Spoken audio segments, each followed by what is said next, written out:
Have you ever dared and decided to peek into the fact that despite of having 135 crore of population, why India is still at 129th place in the educational index recorded by United Nations? Why are there still the number of scientists and the researchers lagging in India? And do you know that 36% of the scientists of NASA are Indians? The reasons may be different, but the cause remains the same: the educational system. Hello everyone, welcome to my channel B4 Bio, and I am Mudit Narayan Singh, and I am here to discuss about National Education Policy. National Education Policy जितना ही मुझे papers में fluent और बढ़िया दिख रही है, उम्मीद करता हूँ उतना ही प्रैक्टिकल बेसिस पे ये इम्प्लीमेंट भी हो पाएगी, और वो तो समय ही बताएगा हमें।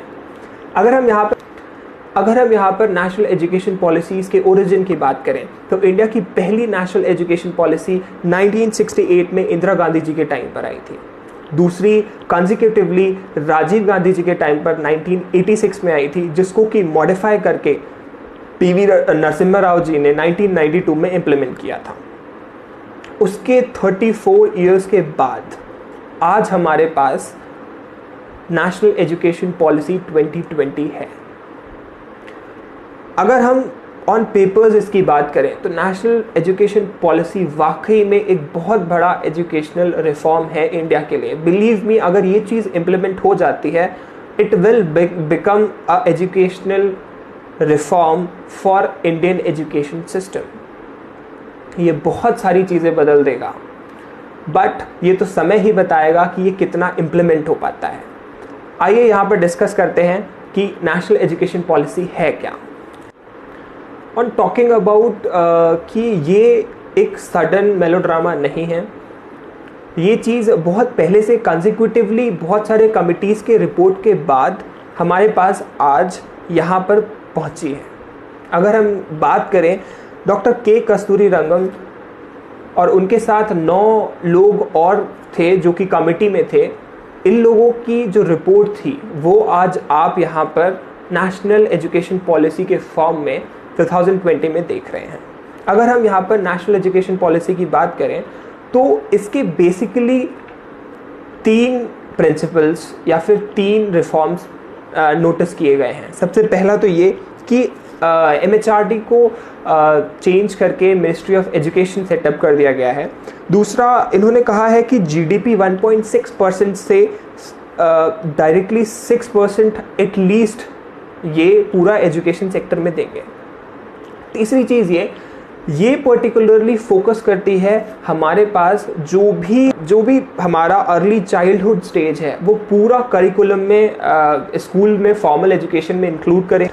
अगर NEP के अकॉर्डिंग हम स्कूल एजुकेशन के अंदर रिफॉर्म की बात करें तो अभी तक हमारा जो एग्जिस्टिंग स्ट्रक्चर था वो था 10+2 का, पर इस चीज़ को टोटली डिस्कार्ड कर दिया गया है और जो नया स्ट्रक्चर है वो है 5, 3, 3 और 4 का, जिसको कि हमने नाम दिया है foundational, preparatory, middle and secondary.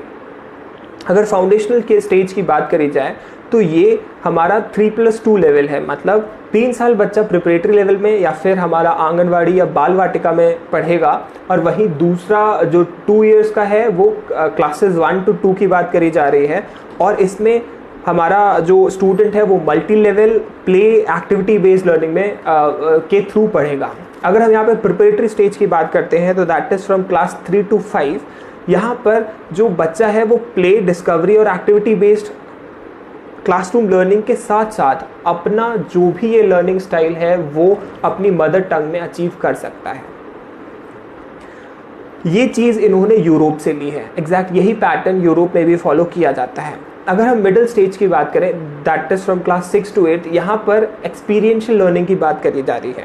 Experiential learning की अगर हम यहाँ पर बात करें तो यहाँ पर इंटर्नशिप डेज को इंट्रोड्यूस किया जा रहा है, मतलब एकेडमिक कैलेंडर में बच्चे को हम बाहर की दुनिया से वाकिफ़ करा रहे हैं कि आखिर जो ये बच्चे स्कूल में पढ़ रहे हैं, what are those skills, what is actually happening. जो प्रैक्टिकल नॉलेज है ये बच्चे को दिलवाने के लिए हम यहाँ पर प्रॉपर इंटर्नशिप करवाई जाएगी।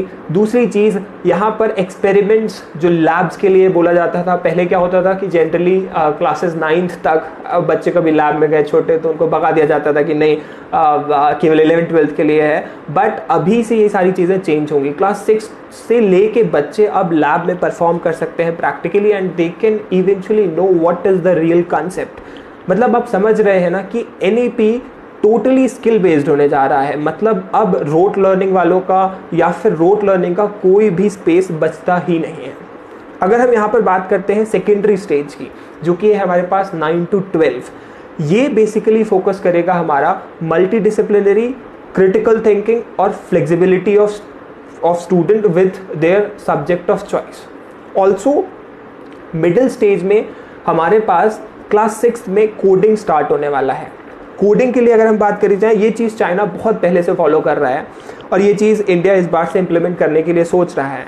तो वापस अगर हम सेकेंडरी स्कूल की बात करें तो यहाँ पर जो क्लास 9 to 12 की बात हो रही है, 10th के बाद बेसिकली इंडिया में ये रहता था कि या तो आप बायो ले लीजिए या मैथ्स ले लीजिए या फिर आप कॉमर्स या आर्ट्स या ह्यूमैनिटीज़। केवल यही एक पर्टिकुलर सिलेक्शन ऑफ सब्जेक्ट्स है जो कि फॉलो किया जाता था। कहीं कहीं तो कंप्यूटर्स अगर लेनी है तो आप बायो साथ में नहीं ले सकते, आपको मैथ्स होना बहुत ज़रूरी है कंप्यूटर्स के लिए। बट ये सारी चीज़ें इरेडिकेट कर दी गई हैं। मतलब क्या है कि आफ्टर 10th बच्चे अपने चॉइस के सब्जेक्ट्स पे बेसिकली फोकस कर सकते हैं। मेजर माइनर सब्जेक्ट्स भी लिए, पर्टिकुलरली उन सब्जेक्ट्स को फॉलो कर सकते हैं जिनके लिए वो ड्राइव कर रहे हैं। या फिर जैसे किसी को, जैसे मुझे अगर म्यूज़िक पसंद है तो फिर मैं अपने प्रेफर्ड सब्जेक्ट के साथ म्यूज़िक भी साथ में एज अ माइनर या फिर एज अ मेजर हमें पढ़ सकता हूँ। मतलब यहाँ पर मल्टी डिसिप्लिनरी और मल्टी सब्जेक्ट रिफॉर्म आ रहा है। दूसरी चीज़, यहाँ पर वोकेशनल रिफॉर्म भी देखा गया है कि आप वोकेशनल स्टडीज़ के तौर पर आप कोर्स कर सकते हैं। एक चीज़ और कि यहाँ पर सब्जेक्ट्स की फ्लेक्सिबिलिटी बहुत बड़ा ईज़ कर देगी बच्चे के लिए, ताकि बच्चे को ईजिली एक पर्टिकुलर शिफ्ट होगा कि बच्चा रोट लर्निंग की बजाय स्किल बेस्ड लर्निंग की तरफ फोकस किया जा रहा है। अगर हम यहाँ पर बात करें हायर एजुकेशन की या फिर अंडर ग्रेजुएट कोर्सेज़ की, तो सबसे पहले तो एजुकेशनल रिफॉर्म्स में अगर बात करी जाए तो अंडर ग्रेजुएट कोर्सेज़ हमारे पास यहाँ पर ड्रॉप आउट्स या फिर जो लोग किसी भी वजह से ड्रॉप आउट कर जाते हैं, अगर आप 1 साल ड्रॉप आउट कर गए तो आपको 1 साल का सर्टिफिकेट दिया जाता है। अंडर ग्रेजुएट में आप फर्स्ट ईयर आपने करा और उसके बाद नहीं किया तो आपको एक फर्स्ट ईयर का सर्टिफिकेट मिलेगा। सेकेंड ईयर अगर आपने करा और आपने किसी भी वजह से रहने दिया तो आपको वहाँ पर डिप्लोमा दिया जाएगा, और आपने थर्ड ईयर तो आपका ग्रेजुएशन का डिग्री तो आपके पास रहेगा ही। दूसरी चीज़, यहाँ से एमफिल हटा दिया गया है। एमफिल जो हमारे पास एज अ मेजर रहता था, अगर आप रिसर्च वर्क में जाएंगे तो आपके पास एमफिल के लिए जो सिस्टम है वो हटा दिया गया है एमफिल को। दूसरी चीज़ यहाँ पर ये बोली गई है कि नेशनल एजुकेशन पॉलिसी में कि जल्दी ही अलग अलग इनोवेशन सेंटर्स या फिर जो नई पेडागोजिकल स्टाइल है इसके लिए टीचर्स को ट्रेन किया जाएगा। दूसरी चीज़, अच्छे और बेहतर नेशनल एजुकेशनल इंस्टीट्यूट्स बनाने के लिए भी बोला गया है।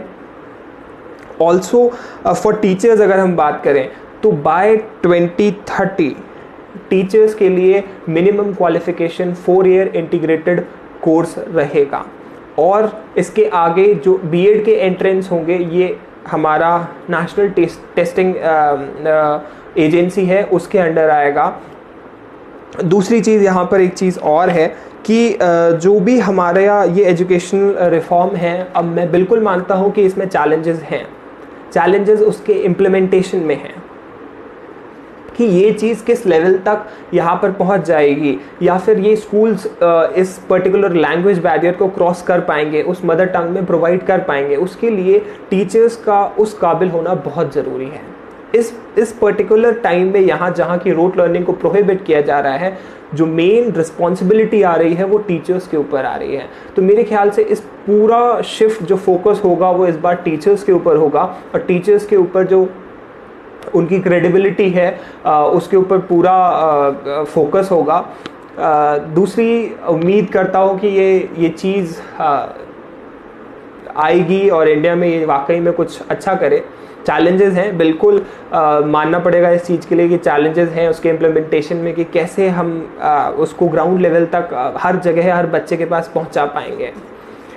But eventually it is being said the journey of 1,000 miles begins with a single step. I hope कि ये पहला कदम हो एक बेहतर इंडिया की तरफ, जहाँ पर शायद एजुकेशन बहुत अच्छा हो सकता है अभी भी. एंड वीडियो पसंद आई होगी. मैं एजुकेशन के सेक्टर में और भी जितने रिफॉर्म्स होंगे उसमें आपको अपडेट करता रहूँगा. बाकी thank you so much for your support and love. And also please do subscribe and share the channel. And this was all from my side. This is Mudit Narayan Singh signing out.